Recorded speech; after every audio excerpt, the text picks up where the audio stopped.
You're welcome back. We're about to move into this very, very pivotal conversation. Now, the reconciliation meeting between Pengassan and the Dangote Refinery ended in deadlock. Now, the meeting, which began at 4 p.m. on Monday, stretched for about 9 hours and ran into the early hours of today without any resolution. Now, according to the Ministers of Finance and Labour, talks will continue at 2 p.m. today and is expected to break the stalemate. Now, joining us in the studio for this conversation is investment banker and development economist, Nnaemeka Obiaraeri. Good morning, sir. Good morning. Good morning. Let me give you a handshake. It's going to be a very heated conversation today because we're just talking about it during the newspaper review. And I love the fact that you said you are for Nigerians. I am for Nigerians as well. But I'll just give you a brief history. You know, we started with Dangote and Nupeng. Now we're in Dangote and Pengassan. You know, Pengassan had said you cannot just wake up, and it's even in the Constitution, section 34, that you cannot just wake up and sack 800 people and not bring in Nigerians, but you are bringing foreigners, Indians. And, you know, Festus Osifo, the president of Pengassan, has said that if you do not bring these people back, we will continue with the strike. Now, this is them having a 9 hours meeting, no resolution, nothing happened. At the end of the day, who suffers it? The common Nigerians. Okay. First of all, Pengassan and Nupeng is in a better position to substantiate the allegations. The rumors around town that Dangote sacked 800 Nigerians and in a whooping swoop employed 2,000 Indians. Yeah. It's not feasible, it's not possible. It's not possible for you to just sack 800 people today and the next day you've recruited 2,000 people from India. There are processes of bringing in expatriates into Nigeria. We also have local content policy and law to protect Nigerians from such actions. Now, where we are the Nupeng and Pengassan leadership, when Aliko Dangote employed 1,000 Nigerian engineers and sent them abroad to train them to man those refineries after completion. Where were they when he was borrowing money to set up the biggest single train refinery in Nigeria for $20 billion? Where were they for 18 years? Nigeria wasted $18 billion on turnaround maintenance program on the three refineries, Warri, Port Harcourt, and Kaduna. Members of Pengassan, members of Nupeng were drawing salaries and emolument of 120 billion naira every year on dead refineries. They were traveling on first class, business class around the world for training on nothing. They never demonstrated. They never protested. They never asked anybody to be held accountable for wasting billions upon billions of dollars year on year without a refinery working. If those refineries were their private business, they themselves would they sustain the workers even for 2 days? Yeah. And that is the question every Nigerian must ask concerning this imbroglio. The truth is, I am not a fan of monopoly. I am not a fan. If you go through the social media space on different television forums, I have argued on the fact for us to allow a free market economy where people can come in and freely exit. I'll give you an example of Brazil. 15.5 billion barrels crude reserve, 41% of our huge crude reserve in Nigeria. Petrobras does 3.7 million barrels of crude production every day. Petrobras does $121 billion annual turnover. $36 billion profit declared for their shareholders, $44 billion paid as royalties to the Brazilian government. Petrobras has 11 functioning refineries. In Brazil, they have 19 functioning refineries that do combined refinery of 2.4 million barrels a day. Why is NNPC not working? Why the Shell, who built the first refinery in 1995, refused to do any other single refinery in Nigeria till now? But in South Africa, where there is no crude oil, they have Shell, Total, Chevron has refineries that has combined refining capacity of 540,000 barrels a day. It's problem Dangote is facing. It's the problem they see, the inefficiencies, the corruption, this kind of unionist madness that have made them refuse to play in Nigeria. They are in Cote d'Ivoire, they are in Angola, they are in South Africa, but in the biggest market in Africa, they are not here. And it's because we've tolerated this over the years. Under normal circumstances, there is a contractual obligation between an employer and employee, which is documented and codified in the employment letter. Yeah. If there was any reason for the workers to feel aggrieved, there are laid down institutional mechanisms from either the industrial court or National Assembly or whatever to settle this matter. Aliko Dangote spent money to train this guy. If he had no intention of employing Nigerians, ab initio, he wouldn't have employed them, sent them abroad to train them. And this is not the first business he has operated in Nigeria. I am an employer of labor, and I say this to everybody who cares to listen. Any employee that has value to add in any organization does not need for anybody to cajole him. Any employee who has value, employers protect, employers beg, employers do everything out of the ordinary to retain them. Because the truth is, it's like a footballer. You go to Real Madrid, you go to Barcelona, they do everything to retain Ronaldo, everything to retain Messi. But as long as you're not adding value, the employer will be ready to show you the way out of the door. That's right. Very fast. On this particular matter, every right-thinking Nigerian, every sensible Nigerian should have to stand up and call Nupeng and Pengassan to order. Beyond the fact that we're talking about a $20 billion investment. Today we're seeing stability in the FX market. As of this morning, the naira had gained over the dollar about 1490. Hugely contributable to activities in Dangote Refinery. Today, rather than spend $13–15 billion importing white petroleum products, we now spend a quarter of that because Dangote is functioning. We are not even earning forex, exporting urea, exporting aviation fuel. Dangote produces over 3 times, 4 times what we consume in aviation fuel. The same thing for diesel. We consume 9–10 million liters a day. Dangote produces 26 million liters a day, which is a huge contribution to this economy. And what we expect the federal government of Nigeria to do is to draw the big hammer. It's a time to call enough is enough. That's right. I am not a fan of Aliko Dangote. I am not a fan of Dangote Refinery. I am a fan of Nigeria's stability, a fan of Nigeria's sustainability, a fan of the growth of the common man. What we should be thinking about here is how do we grow our crude output to 4 million barrels a day, so that we can meet our OPEC quota of 1.7 million barrels a day and encourage more refineries in Nigeria. I have to come in here. You know, if I wasn't reading here that you're an investment banker, I would have said you're a politician or you're a lawyer. You know, you talk with a lot of passion, and you've given us information that the average Nigerian didn't know. You know, we're playing the emotional thing that Pengassan has been selling. But look at what we are losing, 14.6 billion a day because of this action. And we also would want to, let me see how you will explain that if you as an employer of labor and an investor, you know, you have such an investment, would you do the same thing that Dangote has done? And is there any middle ground to solving this problem? I will do more. Aliko Dangote or Dangote Refinery is not against any member of Dangote Refinery becoming a union member. What they are against is them being compulsorily railroaded by Pengassan and Nupeng. This is not the first time they are doing this. Remember that Pengassan and Nupeng are parts of the relics of the military era. Oh, yes. Before the advent of the military, Shell, Total, Chevron, all of them used to have unions within their companies. It was under the military era that these unions all came together, were pushed on together to become Nupeng and Pengassan.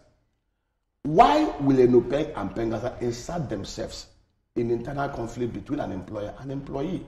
If you look at what the press released from Dangote, they said, we are not against our members joining any union, but you cannot compulsorily force people to become part of the union. Look at ASU. How many times have you seen ASU going to Covenant University, to Hallmark, to Bear University, to force lecturers in those universities to become members of ASU? Because this is a reasonable organization of intellects, of people who are educated. And they understand clearly that unionism is something you can do freely. That's right. You don't force anybody. And by the way, what has actually been the benefit of Nupeng and Pengassan to the overall welfare of it? Look at what's happened at NNPC. Obiaraeri is doing such a beautiful job because he wasn't recruited from the outside, from the inside. He came in from the outside. Over the last, some of the problems this current government is suffering was what they hated over the last 8 years, 10 years of cankerworm. The only time we had a semblance of sanity was when Kachukwu was there. After Kachukwu left, it became a free-for-all bazaar.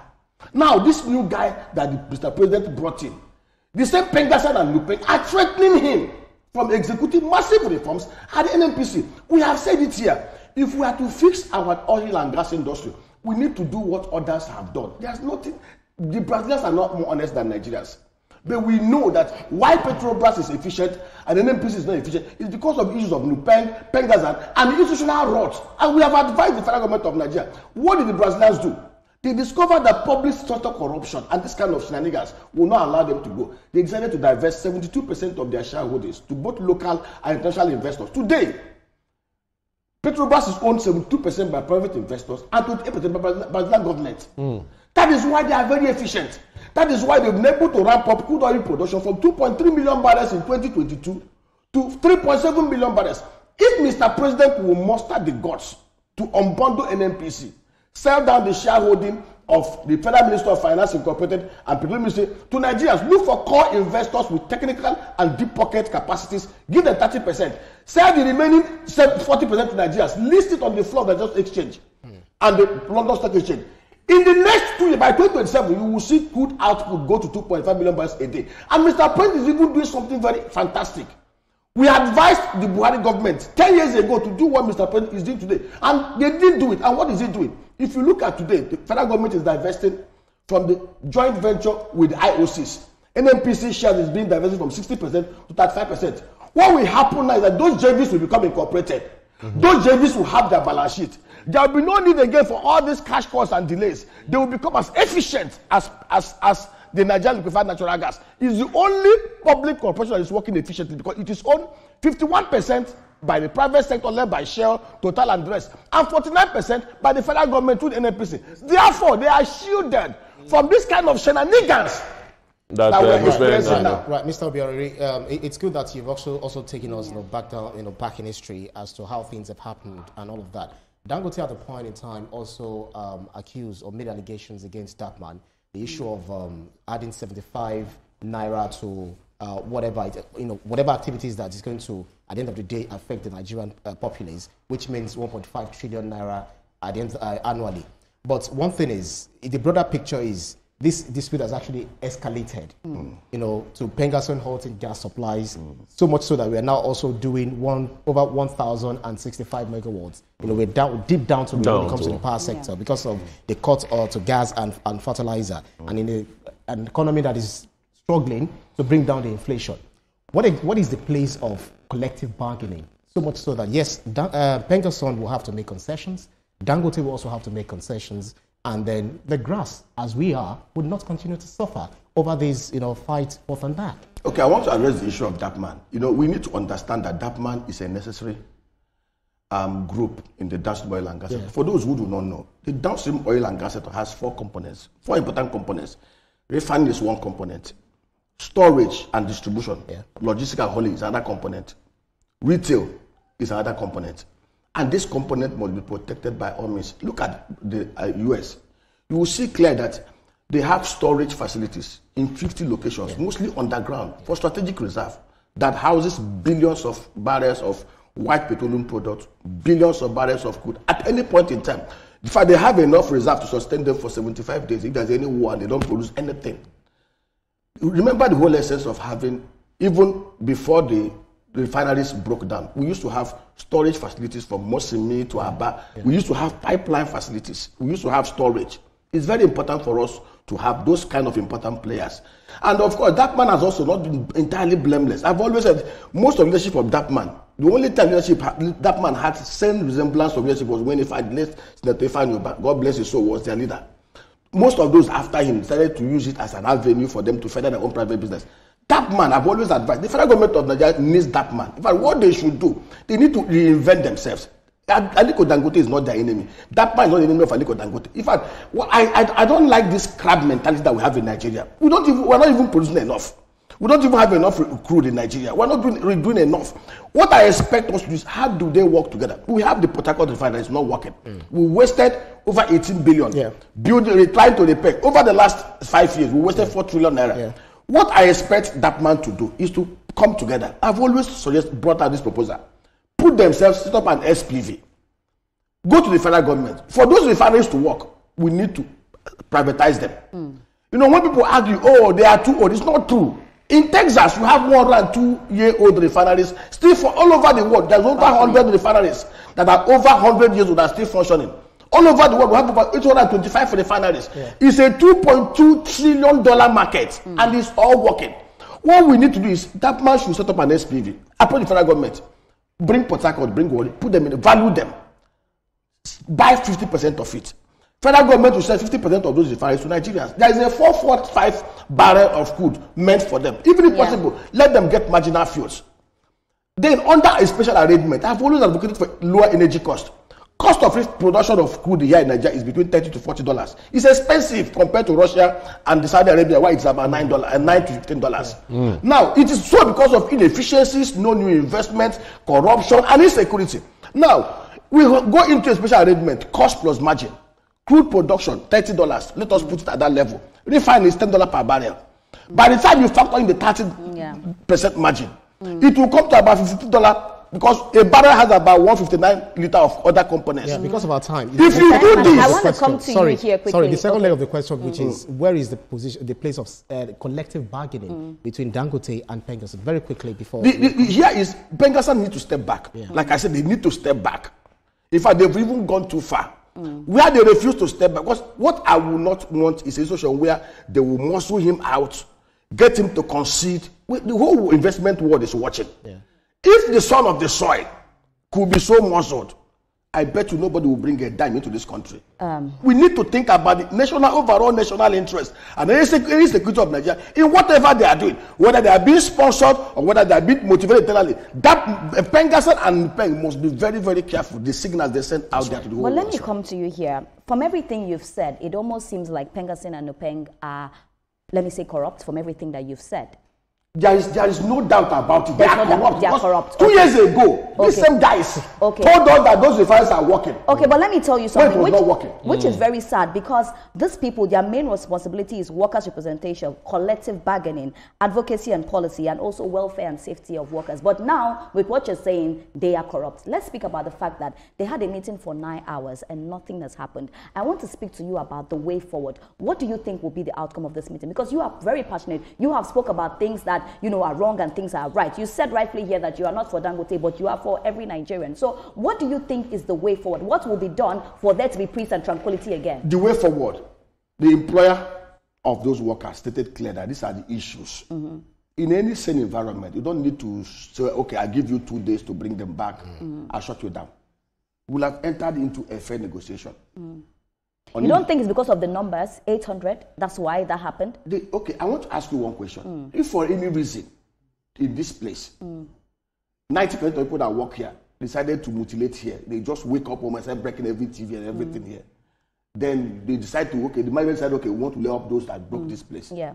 Then you will not tell the management they must bring them back. No, but the question is, are we sure that those people did that? That is the question. We don't know what those people did. That is what I said. There are ways of remediating this kind of thing. In the central bank, when Cardoso became governor, he sacked a lot of people. Many of them went to industrial court. Some of them were reinstated. Some of them won the cases. They were compensated. There are organized ways of doing things. If Nupeng and Pengassan are altruistic, or they will have done, there should have been meetings upon meetings first. You don't give ultimatum. If you don't do it within 24 hours, we'll shut you down. Maybe because it's in the constitution that you cannot just massively lay off workers like that. It's in the constitution. It's in the constitution that you cannot easily lay off workers like that. Yes. But there are also circumstances that are just out of the ordinary.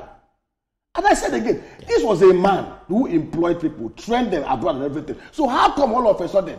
What if he feels he cannot control the people again? No, I'm just giving you instances. Control them on which way? I'm just giving you instances. I've told you this. Let me tell you. No employer will play games with an employee that is adding value. I've seen places where employers will go out of their way to accommodate the essence of an employee who is adding so much value just to make sure that peace wins.